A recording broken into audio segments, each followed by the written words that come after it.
तर अशा पद्धतीने अंजली दमानिया यांनी महत्त्वाचे काही मुद्दे मांडलेले आहेत। वळूयात पुढच्या बातमीकडे। राज ठाकरेंनी महाकुंभमधील स्नानावरनं खिल्ली उडवली, यावरून आता वाद सुरू झालाय। भाजपने राज ठाकरेंना लक्ष केलं। राज ठाकरेंचं बाळा नांदगावकरही ऐकत नाहीत, शिवाय त्यांच्या टीकेबाबत अल्पमत असल्याचा पलटवार मुनगंटीवारांनी केलाय। याच मुद्द्यावरून नितेश राणेंनीही त्यांच्यावरती टीका केली आहे।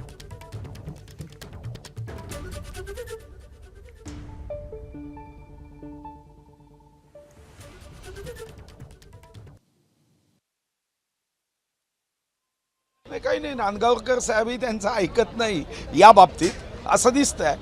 शेवटी त्यांनी टीका केली तर त्यांची टीका या देशामध्ये सध्या तरी अल्पमतात आहे, कारण ज्या प्रयागराजमध्ये 66 कोटींचा आकडा उत्तर प्रदेश सरकारने जाहीर केला, याचा अर्थच असा आहे की आमचे राजसाहेब हे या बाबतीमध्ये त्यांच्या भूमिकेच्या बाबतीत अल्पमतात।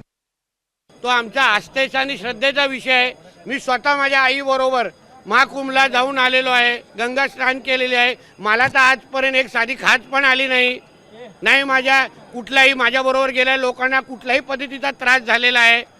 मग त्यांना कुठले 4-5 लोक भेटले हा विषय विचारायला पाहिजे ना। आणि हाच मुद्दा बकरी ईदच्या काळात जेव्हा बकरी कापून जी घाण पाणी सोडलं जातं तेव्हा कोण विचारत नाही।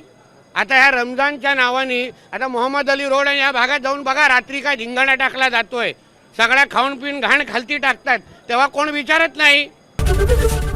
एबीपी माझा, उघडा डोळे बघा नीट।